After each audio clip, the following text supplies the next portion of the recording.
Some of the type of evidence that can be provided for the preponderance is, of course, court and administrative findings, statements from yourself or a third party, as well as affidavits. Now, in addition to being socially disadvantaged, you must also be economically disadvantaged. You have to be both. I've been asked plenty of times, but if I meet the socially and not the economically, do I still qualify? The answer is no. You have to meet both. So economically disadvantaged or socially disadvantaged individuals whose ability to compete in the free marketplace have been impaired due to diminished capital and credit. There's 3 financial factors the SBA will take a look at to determine if you are economically disadvantaged. One is your personal net worth. So you will be required to submit to SBA a list of all of your personal assets and a list of all of your personal liabilities to come up with your net worth. And then what SBA will do, we will exclude the equity in your primary residence and the business to come up with an adjusted net worth. And if that adjusted net worth does not exceed $250,000, then you meet that requirement. Okay, do I need to say that again? Okay. SBA will exclude the equity in your primary residence and the business to come up with your adjusted net worth, which may not exceed $250,000. Yes, ma'am. So once someone gets into this program, let's say that my company got all the awards, right? We're speaking that into existence. How does this work when it's time to recertify in the 9 years? Does that apply? Are we grandfathered in? Like, how exactly does that work? We recertify you each year. Okay. Okay. Now, you have to keep in mind, right now we're looking at you on a personal basis. We want the business to grow as much as it can because that's the purpose of the program. But if we see that you're taking out too much money out the business and putting it over there in your checking account, it can cause a problem. Okay. Okay? Yes. Now, if you are married, your spouse will need to submit a personal financial statement as well, even though that spouse may not have any involvement in your business. This is going to help SBA to establish your personal net worth. So any assets or liabilities that's held jointly, you want to have those and place it on each statement. Is it $250 a piece or $250 total? We're just looking at the person who is actually applying for the program. But yes, you will have to have it if it's jointly held. So if it's not jointly held, then do they still have to submit? Well, if it's not jointly held, you will just place it on your personal statement. Okay. Okay? Yes, sir. Yeah, so again, going back to the question what she asked. So let's say if I qualify for, based on the network criteria, but next year, because of the contracts I get, so. Contracts have nothing to do with your personal assets right now. We're looking at you on a personal basis. We look at you as a personal person who's applying for the program, and we look at the business. Yeah, I understand that. But as a result of contract, if my network goes, will I be qualified for the next year or? No. If your net worth, well, once you receive your certification, we will allow that net worth to increase up to $750,000. Okay. But if it exceeds that $750,000, then we will graduate you from the program because you're no longer considered economically disadvantaged. Okay, so that is for $750,000. Everybody understand that? Yes. But again, that's individually, not Yes. business. Okay. That's it. Rental properties that are in the business, does that go on the person? Does the business hold these rental properties, or you personally hold these? No. Business owner. Well, then that's the business, and it could affect the size of the business, but we would look at that on the business side. But if you do have property or land, you have to put that on your personal statement. A lot of people forget about that, and that could be a reason for your application being declined because SBA will check it. You can't transfer it? Sir? Shut up. No, any assets that's transferred within 2 years of your application will be considered as though it's still yours. So no, you can't work the I can't get system. my cup. No. That's what I teach people borrowers. They got time to put everything in It's everything, got everything in business. Yes, sir. That's okay. As long as it's not your most expensive. No, it's not. It's very So cheap. we're okay on the personal network. Yes. Okay. Thank you. And this is just, okay, your personal income over an average of 3 years cannot exceed $250,000. And that, again, is your personal income. What we would do is look at your federal tax returns. Anything that's held jointly with your spouse will be excluded. And then, of course, we will allow your personal income to increase up to $350,000 once you're certified. And then your total assets, and that will include the business, equity in the business, cannot exceed $4 million. Okay? And then, of course, after certification, we will allow that to increase up to $6 million. And that's on how many years? One. So you're looking at it each year. Okay, so not exceed 750 in the first year, and then anything above that, up to how much on the second year? I don't understand what you're saying. Okay, so you just said, the personal cannot exceed more than 250,000 in Over an average of 3 years. 3 years, right? And then the 750 is in an average of how long? You're speaking of the network now? Network, yes, so That's each year. each year. Now, if you have retirement accounts, SBA will consider excluding those from your personal network if you can provide documentation showing that you would experience a penalty, if you withdraw from that retirement plan.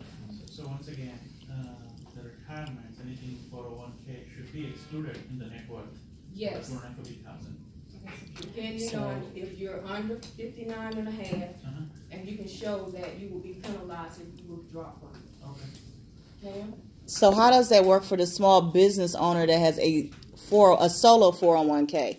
You know, that's different from an employer 401k. How does that work? You still place that on your personal financial statement, and Okay. we will still exclude it as long for those particular requirements that I mentioned. Okay. So we Just take it out, just gotta report it. Right. Yes, SBA will exclude it. You Okay. have to list it. Okay. Okay? Now, we may consider a spouse financial situation if that spouse have a role in the business, have lent money to the business, have provided support in obtaining credit or loan for the business. So just keep that in mind. Now let's talk about the ownership of the business. Okay?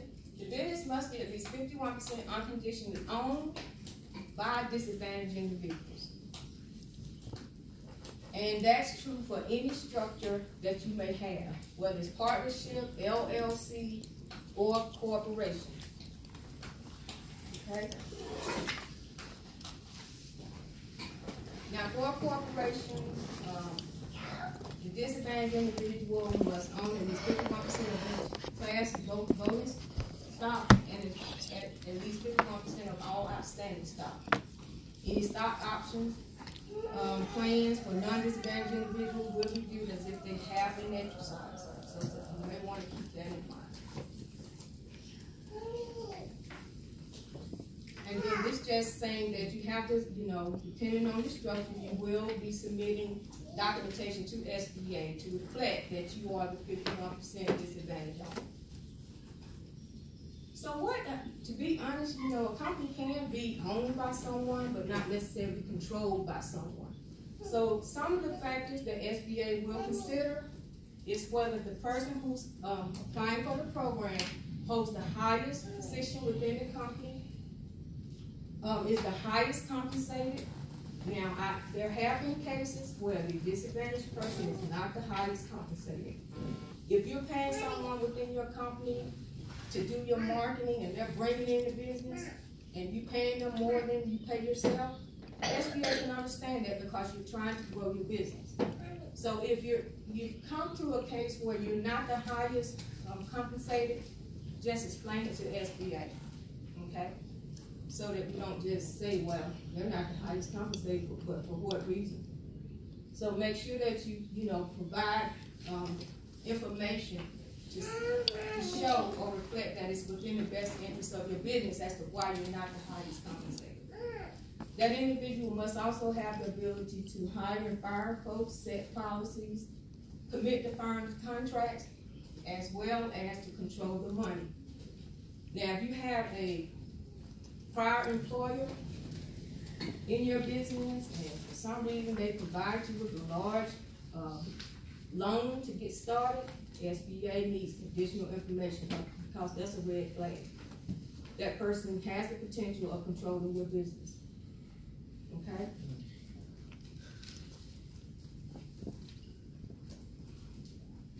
So these are some questions that you may want to ask yourself, and these are some things that SBA will look at, whether the disadvantaged individual devote full time in the business. Now, I do have a company that went out and got him a job, and now he's saying, well, why I can't keep my certification? Well, we want you to devote full time in that business to grow your business. That's the purpose. Okay? Now, back when we had the what was it? When the marketplace was down, we did allow companies to go out and get extra work if they needed to. But you have to let SB know in advance. Let them know what your situation may be, so that then we can make that call. So we're not trying to just boot you out of the program or try to keep you out of the program. But we also, on the other hand, have to make sure that you continue to meet the requirements of the program. So of course, like I say, any certified company will be assigned a specialist as myself. Just run it by us. And then, we can work from that way. Okay? Then of course, the disadvantaged owner must have significant management experience and control over anyone who may have a specialized license for your business. Say, for instance, an A&E firm. You may not be the one who snapped the drawing, but do you have control over that person who does? If that person leaves, do you have something in place to replace that person? So these are some things that, you may want to demonstrate, just to show that you control the company. And then the company, of course, must be a small business. While we all like to think that we can look at a business and say, oh, that's a small business, big business, that's not true, okay?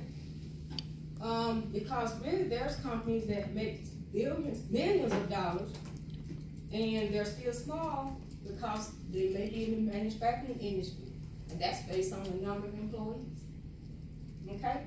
So the way SBA defines small businesses is by that company's primary NAICS code.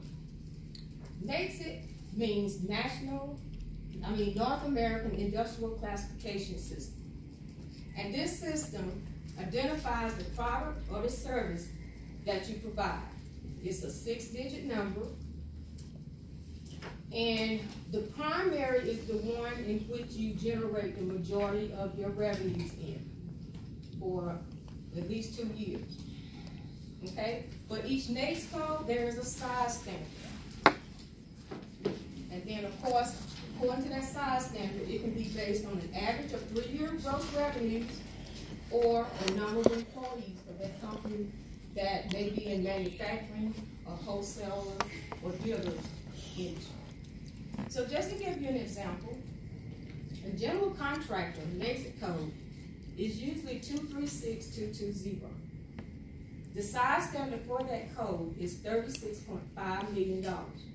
So if that company looks at their gross revenue for an average of 3 years and is less than that $36.5 million, then they are considered small for that particular code. A company can have more than one code. Your primary code as well as your secondary codes. So anything that you can think of that you can do make sure that you include it on your business plan or in your SAM registration. Okay?